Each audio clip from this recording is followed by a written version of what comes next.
Memory is a fascinating thing. One person can recall the same event as another, and yet come away with such divergent interpretations of it that it is nigh unbelievable that they witnessed the same event. Instead of talking about an experience shared between people, perhaps we should instead focus on what that experience meant to those people. Shared memories, but different views of those memories, can drive people not to camaraderie and solidarity, but to enmity and murder.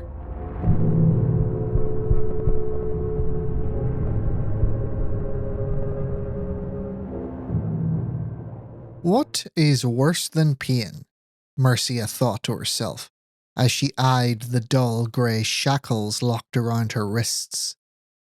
Continuous, slight irritation is what she concluded. Your mind has a way of filtering pain out, eventually. But that subtle itch, the barely perceptible poking of something onto your skin, had a tendency to haunt you month after month. Her wrists had long developed calluses, guarding her against the grinding of metal on flesh.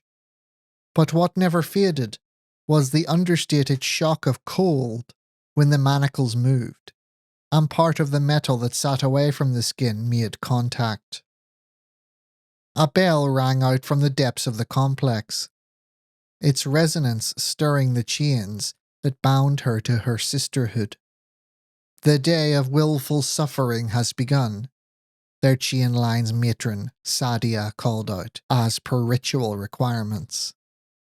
Her woody voice was like the withered tree stumps one found conspicuously alone in the desert. In unison, Mercia and her 8 sisters in chains genuflected down on one knee towards the bare stone walls of their cell. Each raised their hands level with their faces, making the entire metallic line rise in unison. "We accept these chains," they chanted, sounding like distant birds of prey reverberating through a barren valley. Then, at once, they rose and, perfectly in line with Sadia at the front, they exited their cell. They entered the middle courtyard, which had a sheltered walkway with an open-air garden in the centre, which was built around a natural wellspring where clean water bubbled up, bringing life to the sterile sands. Alongside it was a stone carving of a vicious predatory cat reclining. Its body looked relaxed, but its eyes were sharp and alert. Other chain lines were emerging from their cells, and they began to spill out into the garden like the twisting locks of Medusa's hair. But wordlessly and flawlessly, they lined up in dead straight rows, the matrons on the inside and the most junior sister on the outside. The matrons reached out and joined hands with each other, and the junior sisters raised their left hand and placed it upon the sister in front, linking all of the chains together. Then, with a rumble that could be felt in the ground beneath their feet, an ugly metallic, roughly human-shaped case was hauled out. A coffin for the living. The heavy lump was being pulled by 4 of their strongest barons, whose bald heads and tattooed faces complicated the severe aesthetic of the coffin. Once it had been brought out and steadied in front of the chain lines, the lead baron, who was referred to as Olaf, climbed up and slid open the viewport on the coffin. She made several hand gestures and stood down. This was how the barons communicated, because their tongues had been removed when they were assigned their fate. Barely visible through the hole was a wizened old face, whose eyes seemed to glow with the quickness of a much younger woman. "Feel the weight of our burden," she declared. The coffin porthole was acting as an amplifier for her voice. "It is greater than the mountains," the sisters intonated in return, gazing upon the great matron with the respect she demanded from them. "We sisters bear the visible chains," she continued. "But all bear the invisible," came the reply. Then they began to sing the traditional hymn, Our Lady of Chains, which was in the Aramaic language, which Mercia was still struggling to grasp nearly a year into her sisterhood. It was then that the matrons released each other's hands, and the chain line stood back 4 paces, and all turned to face inward. The wordless gasps of the barons puffed over the chanting as they resumed their labour. The great matron's coffin was pushed down the aisle between the lines and over the little stone bridge that crossed the spring as the cat statue eyed them warily. When the coffin had reached the other side of the courtyard and reached the great doors of the inner sanctum, the lines broke off and followed her in, one by one, in order. The chanting faded from the airy freedom of the outdoors to the echoing caverns of the inside.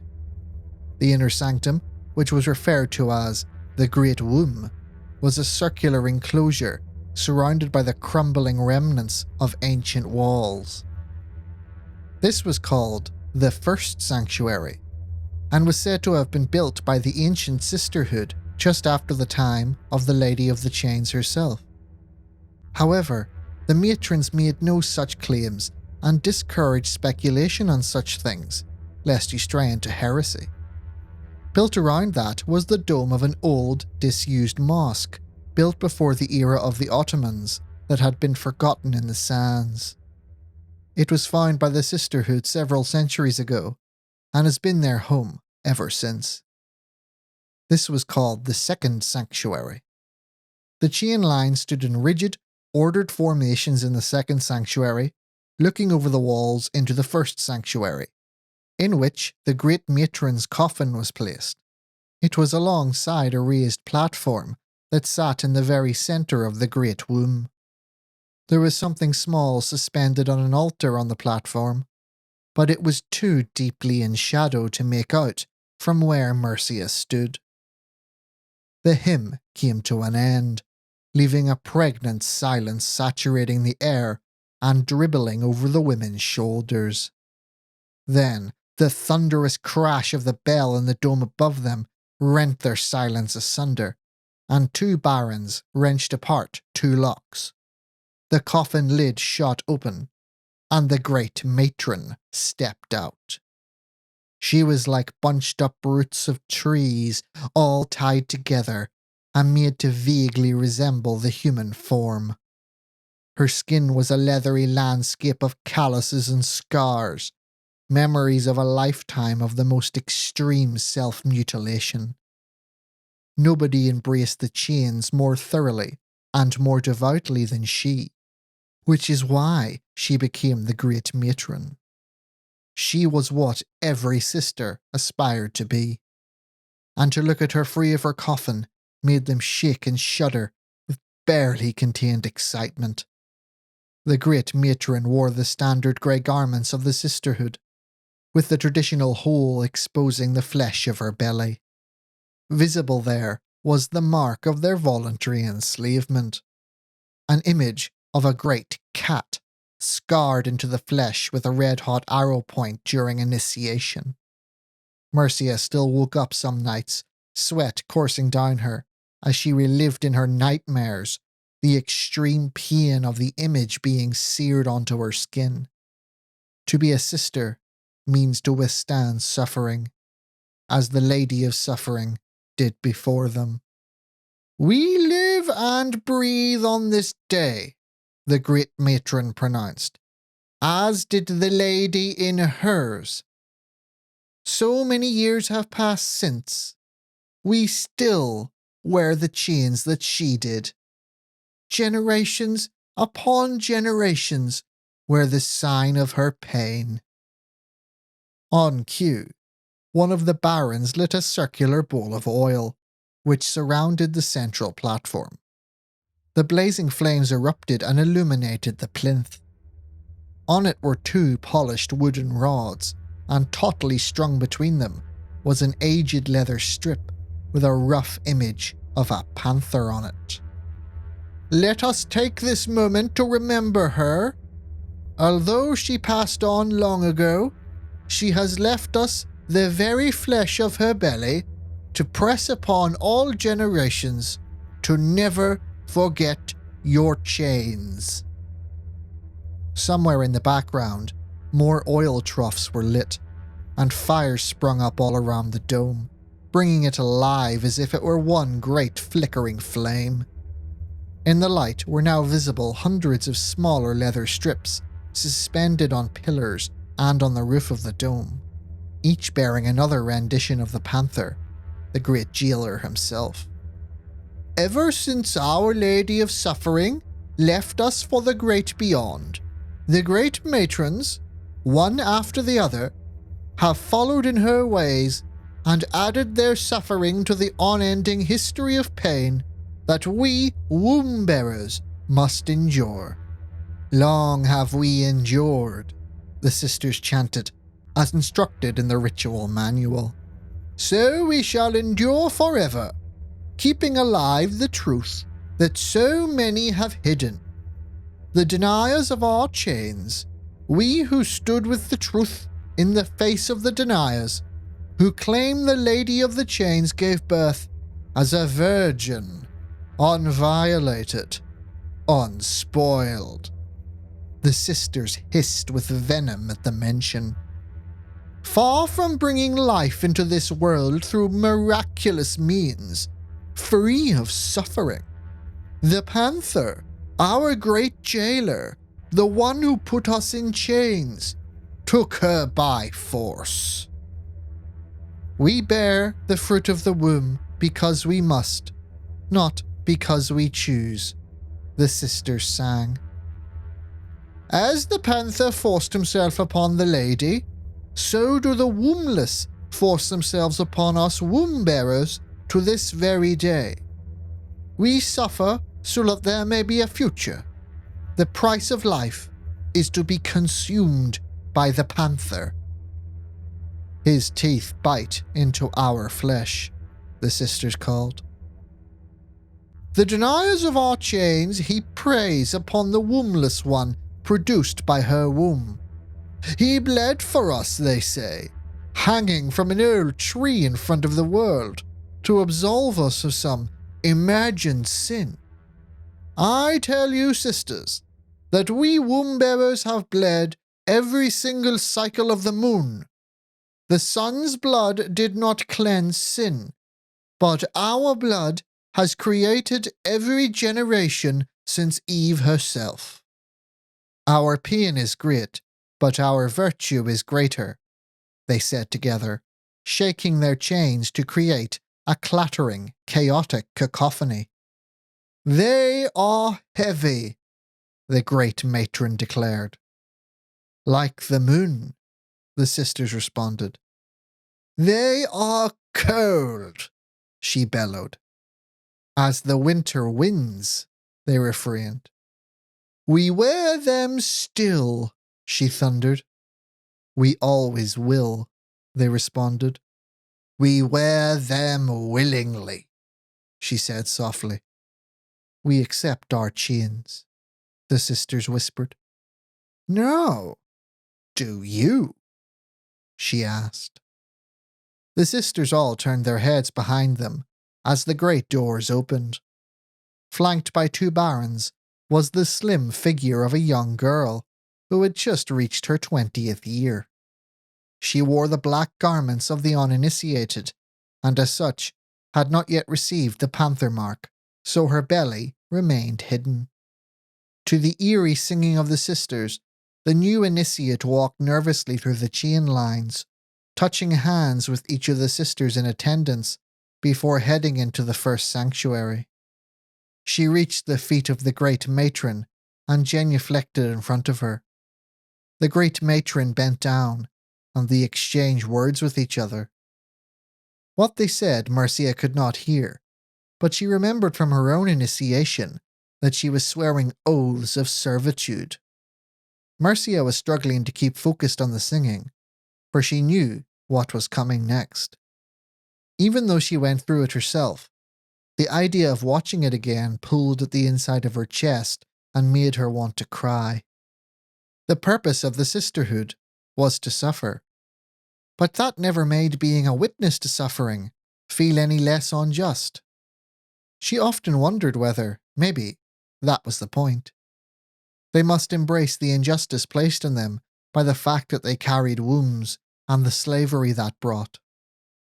One must be rendered wretched to become great, she said to herself. The initiate has declared herself ready, the great matron called out to the sisters. Ready the panther, she ordered. A crowd of 10 barons pushed in through the door, a carriage in which an enormous naked man was tied down. He was frothing at the mouth, twisting and turning, screaming fit to burst. Mercia swallowed. This was even more terrifying than her panther. With the out-of-control lust blazing in his eyes, she thought they must have given him more frenzied tonic than they should have. Or maybe she was just losing the stomach for this sort of thing. The initiate looked like she was about to flat out faint as the rampant prisoner was brought out before her. One of the barons grabbed the man's head and forced it to point at the initiate. For the first few moments, he tried to thrash around and get her off of him, but slowly he relaxed and stared at the initiate, his heavy breathing now being the only sound that could be heard. Lie down and prepare yourself, the great matron commanded. Now, with tears visibly dripping down her face, the initiate undid her garment, which fell to the floor. She lay down on top of it, her heels on the ground, and her legs splayed out, while she quietly sobbed. Meanwhile, the man's gaze had become permanently fixed on the initiate, to the exclusion of all else. As he stared like a hungry predator, Baron rubbed pigment on his face, making him seem remarkably cat-like and thoroughly inhuman. It was easy to imagine canine-like fangs growing from his mouth and the pupils of his eyes becoming slits. In the name of the Lady of the Chains, the great matron announced, release the panther. The barons jumped into action and severed the ropes binding the man to the carriage. The instant he was released, he was bound off the edge of the cart and soared through the air, landing on top of the initiate. She screamed, and he snarled as his frothy mouth enveloped her face, and he bucked his thighs roughly between her legs. Mercia averted her gaze as the initiate started to sound like a baby piglet being tortured by a rabid wolf. There were 3 ways in which this grim ritual could conclude. In the first, she would end up with child, and this would qualify her to become a member of a chain line. The second was that she would fail to conceive and have her tongue removed. She would then serve the sisterhood as a baron. Thirdly, the panther's frenzy would be too intense, and she would be killed, either during the ritual or later from injuries sustained in the assault. After enduring the grotesque sounds, Mercia looked around her and noticed that her sisters were entirely engrossed in the ritual, and their attention was fully directed towards it. This was the opportunity she'd been waiting for. She unfurled her palm and revealed a key that had been subtly handed to her by the initiate when she passed by in the joining of hands ritual. It was one of those keys the Ottoman security services used.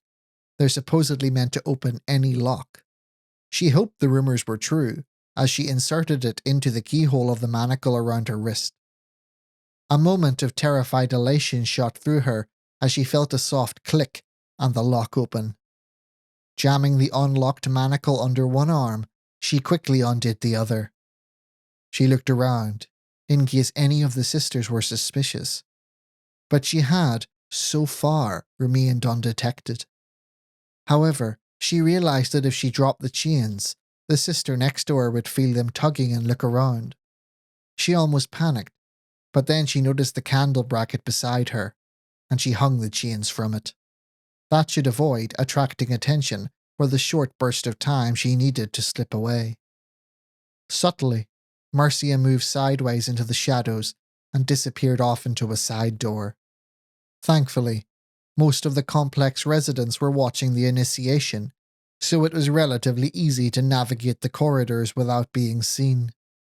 She had a few scares when some barons passed by, but the slapping and rubbing noises they made with their hands as part of their wordless language often gave away their presence long before she actually saw them.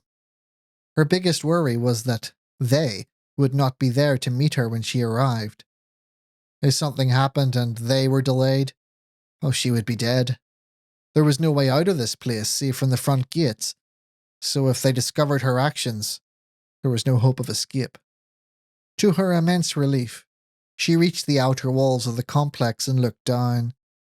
A contingent of armed Ottoman warriors, led by a small group of Europeans, were assembled on horseback, muskets in hand, and trying to keep quiet.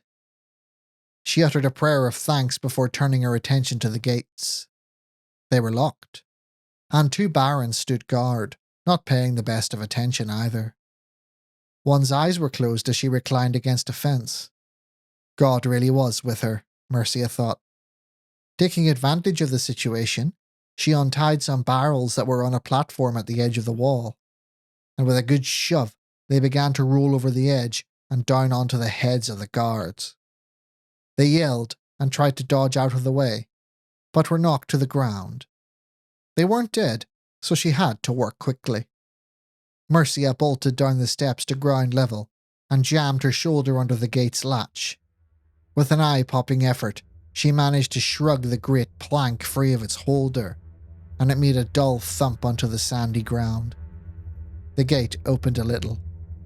No way would she be able to open it herself, so she slid her arm through the gap and waved while shouting, "It's open!" hoping those on the outside would see or hear her. Then she made to run back up the stairs out of the way. At this point, one baron had collected herself and yelled for her to stop, but before she could give chase, the gates were thrown wide, and the silhouettes of a dozen hulking men were visible against the sky. The barons looked on in horror, but in the next seconds, their bodies were shredded into bloody tatters as they were peppered with gunfire.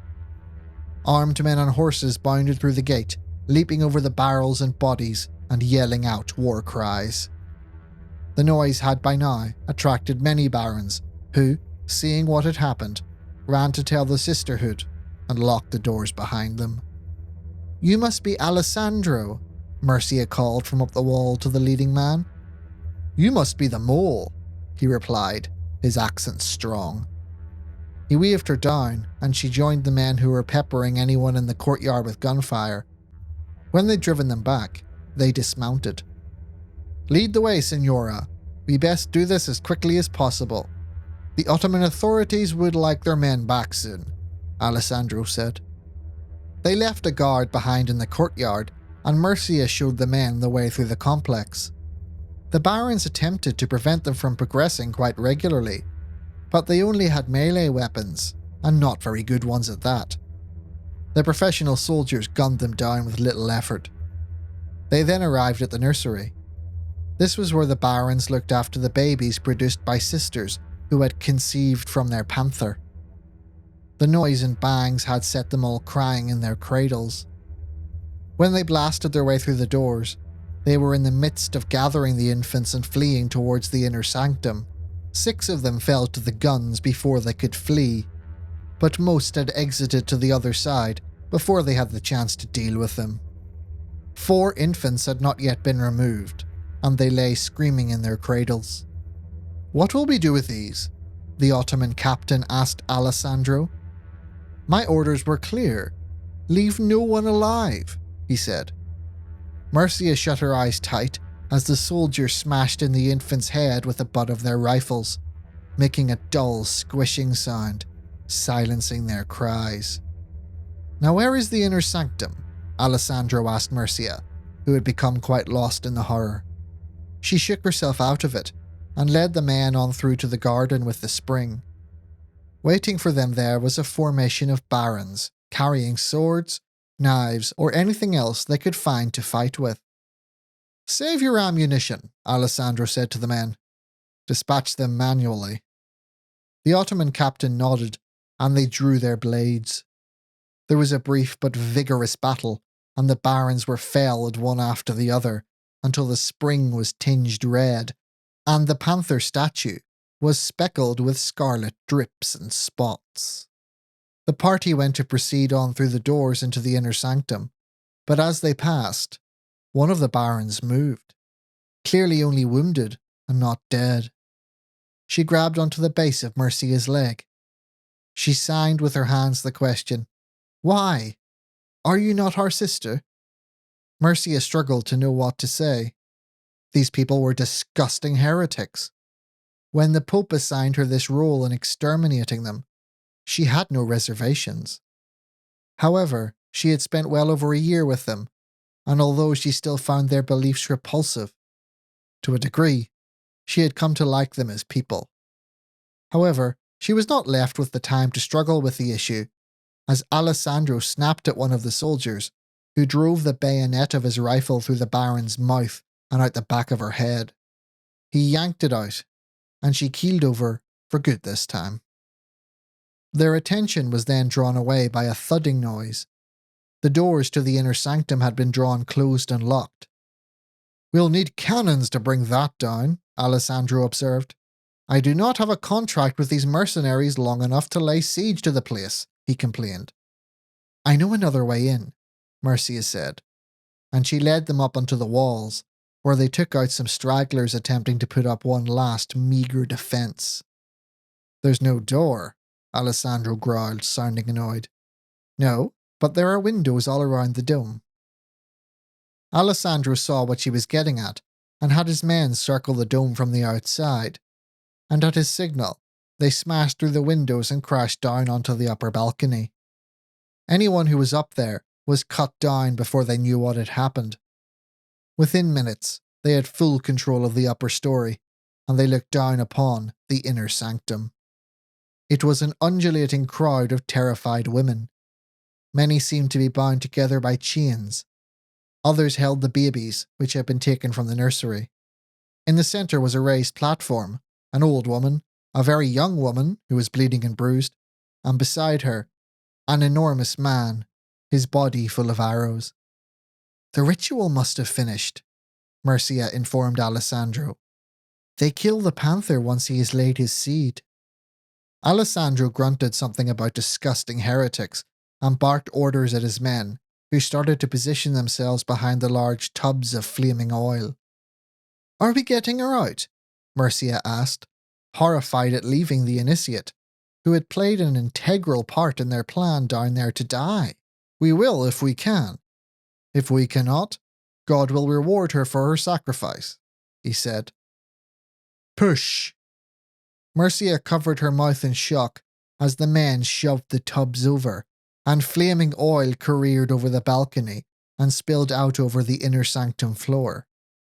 The moment it touched anyone, their garments caught fire. Throwing them off didn't help as they absorbed oil and created even denser pillars of fire. The screams and panic were exacerbated by the chains, which became tangled and caused people to become caught in clumps, allowing the flames to spread from one person to another. Those holding the infants raised them above their heads in one last desperate attempt to spare them from the flames. However, the fire simply climbed up their clothes and hair and set the children ablaze just the same. The smell of burning meat made Mercia vomit onto the floor. One oil barrel was not pushed, however, leaving a tight corridor of safety. They threw down a rope, which dangled just off the ground. "Over here!" Alessandro called, and the initiate ran towards it, but she was barreled over by the surprisingly lithe great matron. "Treacherous little harlot!" she screeched, clawing at her face. The oil was starting to seep over the corridor, closing her exit. She needed to move. The initiate realized her need was dire, and she head-butted the old woman straight in the face. This was enough for her to crawl to her feet, but the startled old crone still grasped her arm stubbornly. "Get off, heathen! God is with me!" the initiate yelled and shoved the woman hard. She came off her feet, and with barely a whimper of protest, she fell back into the flames. When she landed there, she closed her eyes and accepted her suffering. The initiate ran to the rope, twisted her ankle around it, and gripped it tight as the men hauled her up. She was just clear when the oil had filled the last corridor of safety. She looked in a sorry state when she was safely on the upper balcony. "Everybody out," Alessandro ordered, and his men began climbing back out the windows. Mercia turned to the initiate, who was shaking. She gave her a hug and told her that God was pleased with her.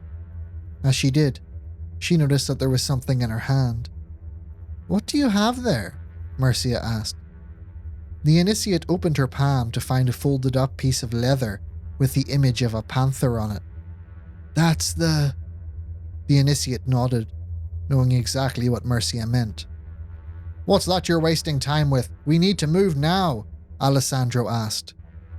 "They worship this," Mercia told him, and she pointed out the many similar leather strips over the walls. He snapped it out of the initiate's hand and turned away to examine it. "Is that so?" he asked rhetorically. "Very well. You two, get out now," he ordered. Mercia nodded, pulling the initiate out of the window and into the safety of the outside air. Alessandro walked over to the edge of the balcony, raised the leather strip into the air, and bellowed, "Is this the flesh of your heresy? Then let it burn along with yours." He then released the leather and let it flutter down into the flames. He swore later that he saw the now mostly dead, burnt husks below, using the last ounce of their energy to crawl towards the flesh of their Lady of Suffering, so they could pay it one last respect before they expired. On the journey back to civilization, under the light of the desert moon, Alessandro couldn't help but slide his hand inside his clothes and touch the soft, ancient leather piece tucked inside them. Somehow, he knew that this was an object of great power. He both felt at that moment great relief and great guilt that he had quietly swapped the original leather piece for one of those hung on the wall and let that lesser one burn instead.